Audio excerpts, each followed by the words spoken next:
लंब वृत्तीय बेलन के बाद जो अगला टॉपिक है लंब वृत्तीय शंकु। लंब वृत्तीय शंकु होता क्या है? आपने देखा होगा कोन वाली आइसक्रीम खाई होगी, ठीक है। उसका शेप कैसा होता है? कुछ इस तरह का एक कोन होता है और जिसमें क्या करते हैं, आइसक्रीम भर करके आपको दे देते हैं। तो ये जो शेप है ये वाला, ये क्या कहलाता है? कोन। ये क्या कहलाता है? कोन। आपने जोकर की टोपी देखा होगा, जोकर की टोपी भी कुछ इसी तरह की होती है। ये भी क्या है? कोन का शेप है।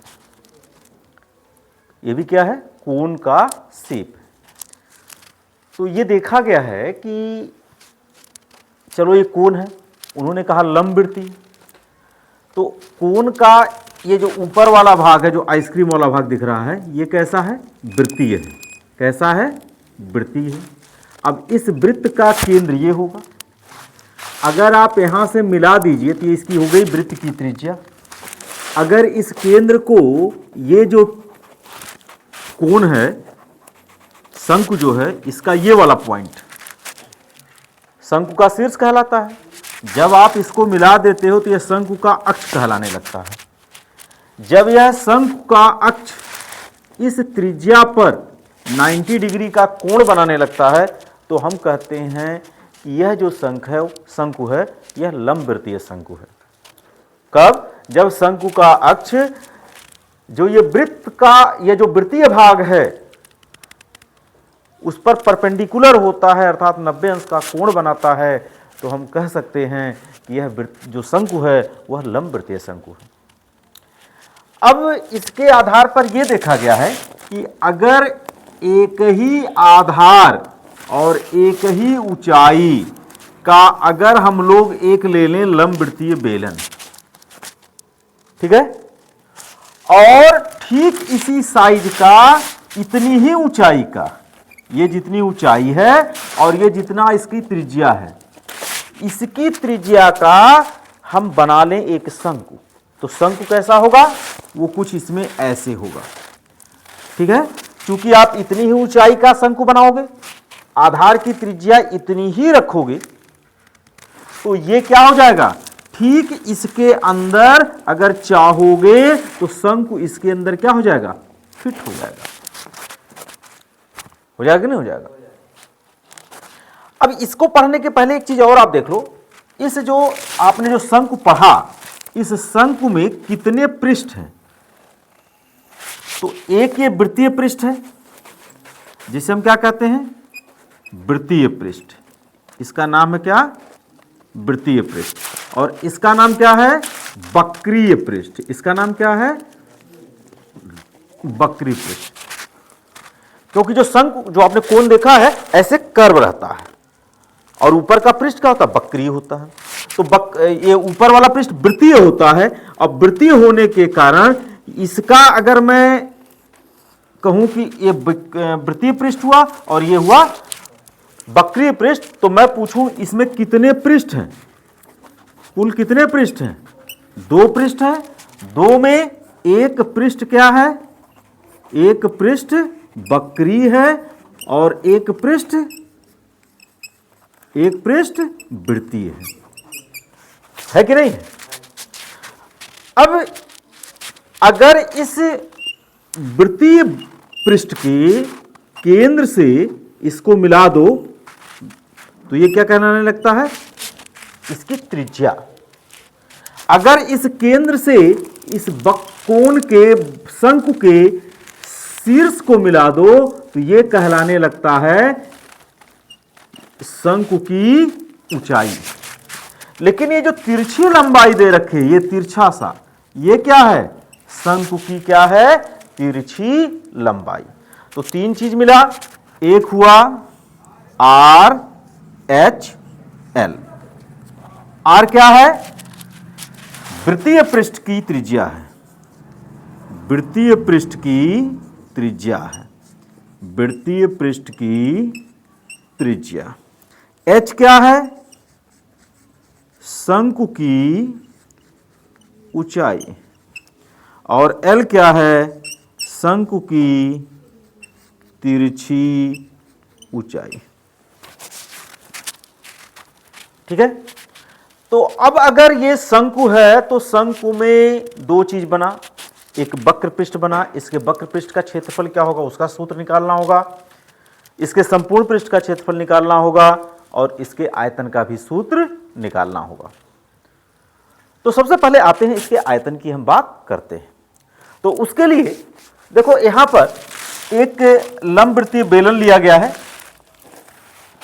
इस लंबवृत्तीय बेलन में की ऊंचाई जो है स्मॉल h है और इसके आधार की त्रिज्या या वृत्तीय भाग की त्रिज्या क्या है, स्मॉल r है।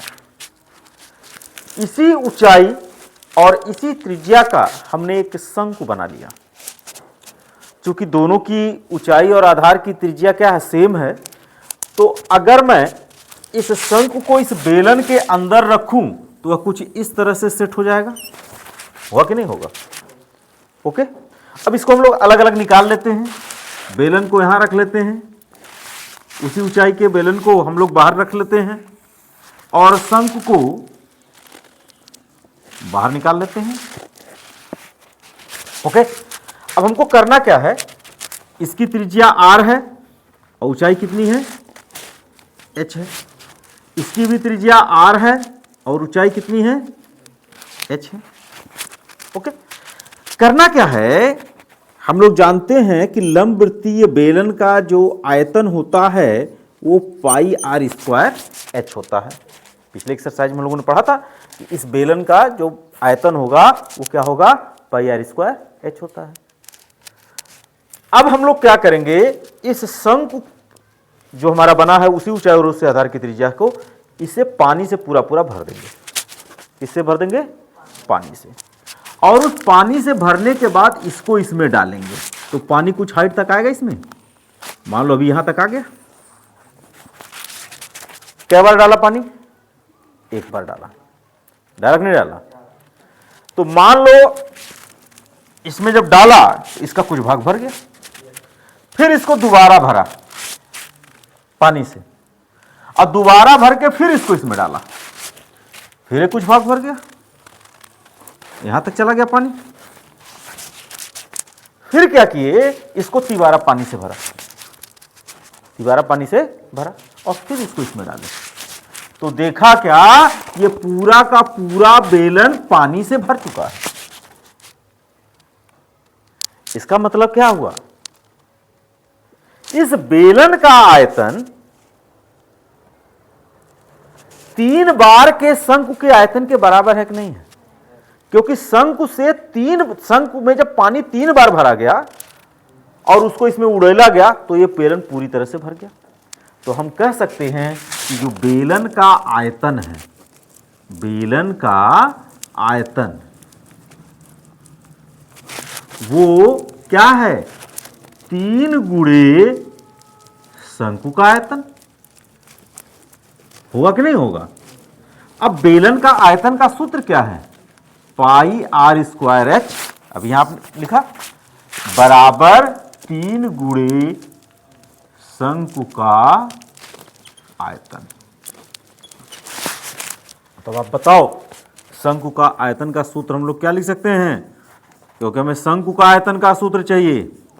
तो शंकु का आयतन बराबर होगा, इस 3 को इस बगल भेज दो, 1/3 पाई r स्क्वायर h। ये फार्मूला हो गया शंकु के आयतन का सूत्र। अब हम लोग निकालेंगे इसके वक्र पृष्ठ का क्षेत्रफल। ये जो इसका वक्री पृष्ठ है इसका क्षेत्रफल कैसे निकाला जाएगा। तो इसका क्षेत्रफल निकालने के लिए हम लोग करते क्या हैं, देखो इसकी त्रिज्या r है तो मैं कहूं इस वृत्तीय भाग का क्षेत्रफल कितना होगा, ये वृत्त है, वृत्त का क्षेत्रफल कितना होता है, पाई r स्क्वायर होता कि नहीं होता। तो इस भाग का क्षेत्रफल तो हो गया पाई r स्क्वायर। हमें निकालना है इसका क्षेत्रफल। इसका क्षेत्रफल निकालने के लिए कुछ व्यवस्था बनाएंगे। ये इसकी तिरछी ऊंचाई है। हम लोग क्या करेंगे, ये जितनी तिरछी ऊंचाई है, इस तिरछी ऊंचाई को नाप करके कागज पर इसी त्रिज्या का क्या बना लेंगे, एक वृत्त बना लेंगे। इसका वृत्त कितना लंबा, इसकी त्रिज्या कितनी है, L के बराबर। इसकी तिरछी ऊंचाई आपने L माना है ना, तो इसकी त्रिज्या, ये जो तिरछी ऊंचाई है, इतनी लंबी नाप हम अपने कंपास में ले लेंगे, लंगड़े में ले लेंगे, और उतने ही त्रिज्या का क्या बना लेंगे, एक वृत्त बना लेंगे। वृत्त बना लिया। अब वृत्त को कैंची से, कैंची लिया और यहां से बीचों बीच इसको ऐसे काटना शुरू कर दिया। कहां तक पहुंच के, केंद्र तक काट दिया। ये बात समझ आ गई ना, आगे कट कर दिया। अब देखो, अगर इस शंकु का नाम मैं A, B, C रख लूं, इसका नाम मैं D रख लूं, और इसका नाम क्या रख लूं, E रख लूं, हमें क्या करना है, जब ये कट जाएगा तो ये अलग अलग पीस हो जाएगा। इतना मानो बीच से कट गया, कहां तक, यहां से यहां तक कट गया। अब क्या करेंगे, ये लंबाई जो L है, ये जो लंबाई L है वो किसके बराबर है, इसके बराबर है। इसका जो D है, इस बिंदु A, C पर लाएंगे। हमको क्या करना है, ये चीज इसी पर लपेटना है। कैसे, ये जो D बिंदु है, जो सेंटर था, जो केंद्र था, इसको इस C बिंदु पर ले जाके रख दिया। और इसकी जो ये लंबाई है, ये L के बराबर है। ये बिंदु E कहां पे रख दिया, B पे रख दो, चाहे E पे रख दो, कहीं रख दो। मान लो B पे रख दिया, तो B पे इसलिए रखा जाएगा क्योंकि इसकी भी लंबाई L है, इसकी भी लंबाई L है। तो जब इस D को यहां रखोगे तो ये L लंबाई होने के कारण ये जाके यहां पे ढका जाएगा। ठीक है। अब जब ढकोगे इस पर, तो ढकने के बाद ऐसे रखे और इसको इस पर लपेटना। कागज को क्या करोगे, इसके ऊपर लपेटोगे। जब लपेटोगे तो कागज का कुछ भाग बच जाएगा, कागज का कुछ भाग बच जाएगा। और जब कागज का कुछ भाग बच जाएगा तो उसको हम क्या कर लेंगे, काट के निकाल लेंगे। और जब काट के निकालेंगे बच्चा, मान लो इसी के ऊपर हमने इसको लपेटा, मान लिया इसके ऊपर हमने क्या कर दिया, लपेटा, तो ये D पॉइंट कहां पे लाया, C पर। ये C और D मैच करा दिया एक ही पॉइंट पर।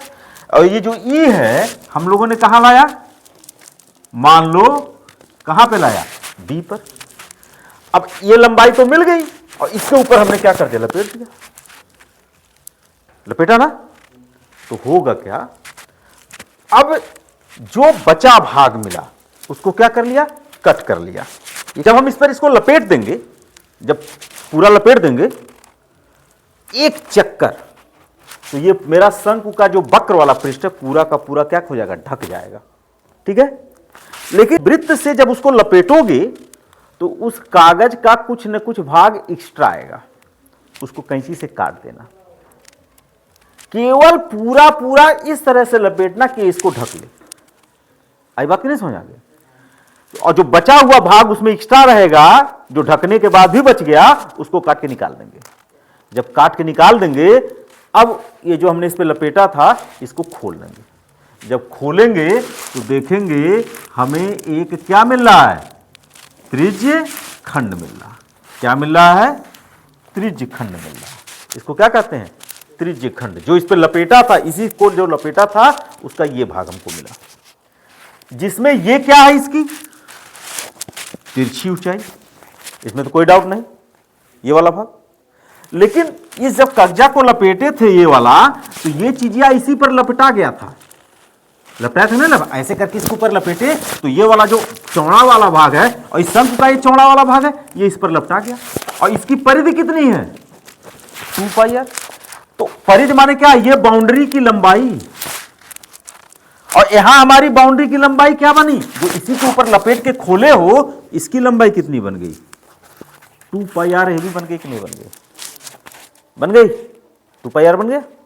अब क्या करेंगे, इसके छोटे छोटे टुकड़े करेंगे, ऐसे छोटे छोटे तमाम त्रिज्यखंड बनाएंगे।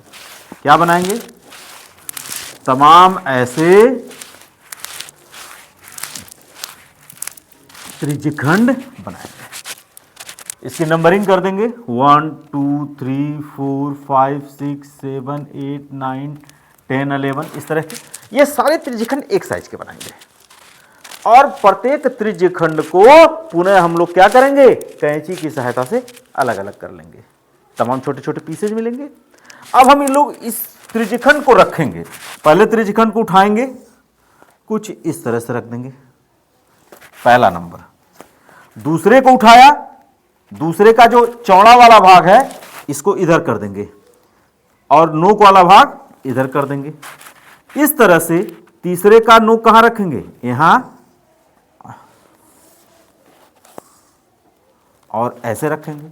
चौथे का चौड़ा वाला भाग इधर और नोक वाला भाग इधर। तो 1 2 3 4 इस तरह से हम इसको क्या करते जाएंगे, रखते जाएंगे। ये बात समझ आ रही है? इस तरह से रखते जाएंगे। तो ये कैसा शेप बन रहा है, एक आयत का दिख रहा कि नहीं दिख रहा? मान लो हम ऐसे रखते चले जाएंगे तो एक आयत का दिखेगा नहीं दिखेगा? बोलो,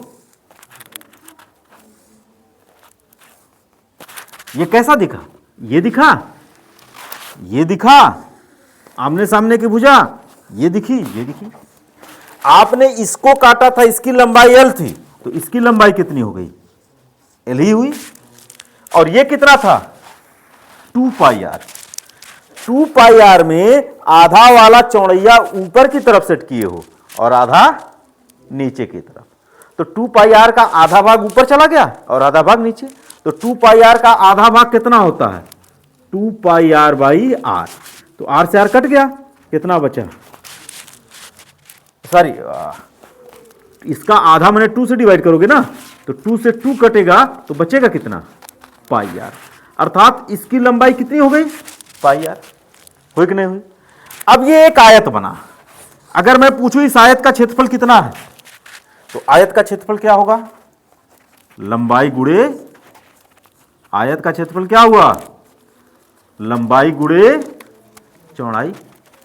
और आयत क्या है, इसकी लंबाई पाई r। इसकी लंबाई कितनी है, पाई r, और इसकी चौड़ाई कितनी है, l। इसकी चौड़ाई कितनी है, l। ये किसका बना, इस आयत का क्षेत्रफल बना। और ये आयत क्या है, इस कागज का क्षेत्रफल है।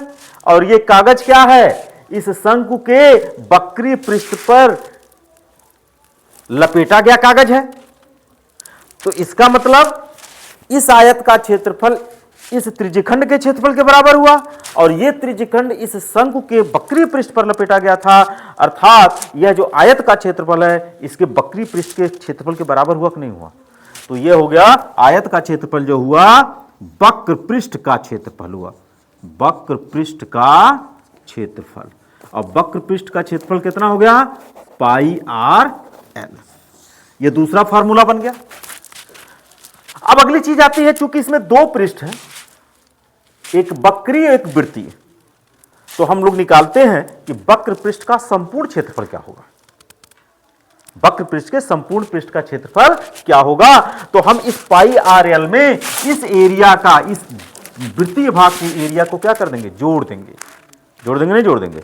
तो लिखेंगे शंकु का संपूर्ण क्षेत्रफल, संपूर्ण क्षेत्रफल। तो इसके सूत्र में क्या होगा, ये पाई आर एल इसके वक्रीय पृष्ठ का क्षेत्रफल है, और एक पृष्ठ इसका वृत्तीय है, उस वृत्तीय पृष्ठ का क्षेत्रफल होता है पाई आर स्क्वायर। इसको जोड़ देंगे। जोड़ देंगे तो यहां 2 पद मिले, दोनों पद में कॉमन क्या मिल रहा है, पाई और आर। जब इन दोनों को कॉमन ले लेंगे तो यहां बचेगा एल और यहां बचेगा आर। एक आर यहां से निकल जाएगा। तो ये हो गया शंकु का संपूर्ण पृष्ठ का क्षेत्रफल। शंकु का संपूर्ण पृष्ठ बराबर हो गया pi R L, pi R L plus R. यह हो गया शंकु के संपूर्ण पृष्ठ का क्षेत्रफल। तो इस तरह यह पृष्ठ है, यह है शंकु के आयतन का क्षेत्रफल 1/3 पाई आर स्क्वायर एच, और यह है शंकु के वक्र पृष्ठ का क्षेत्रफल जो है पाई आर एल। और ये है शंकु का संपूर्ण पृष्ठ pi r into L plus R. अब एक चीज और ध्यान देना बेटा, ये जो आपने शंकु बनाया है इसमें ये इसकी त्रिज्या है, ये क्या है त्रिज्या, ये इसकी क्या है तिरछी ऊंचाई, और ये क्या है सीधी ऊंचाई, और ये कोण कितना बन रहा है, तो बेटा ये समकोण त्रिभुज बन रहा है कि नहीं बन रहा है, बन रहा है। और समकोण त्रिभुज में कर्ण का वर्ग शेष दो भुजाओं के वर्गों के योगफल के बराबर होता है। तो आपने अगर इसका नाम डाला है BE और इसका नाम क्या है मान लीजिए M, तो इस त्रिभुज में इन त्रिभुज MBC, त्रिभुज MBC में बताओ इसमें कर्ण कौन सा होगा, BC होगा कि नहीं होगा। मान लो D हटा देते हैं, E हटा देते हैं, तो BC कर्ण होगा कि नहीं होगा। तो कर्ण का वर्ग किसके बराबर होगा, BM का वर्ग धन MC का वर्ग होगा।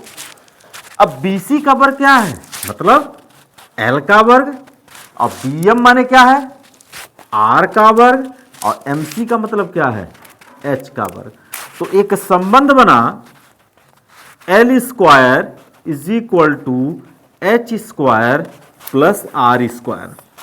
अर्थात अगर किसी शंकु की तिरछी ऊंचाई दिया हो तो त्रिज्या निकल जाएगा, ऊंचाई दिया त्रिज्या दिया तो तिरछी ऊंचाई निकल जाएगी।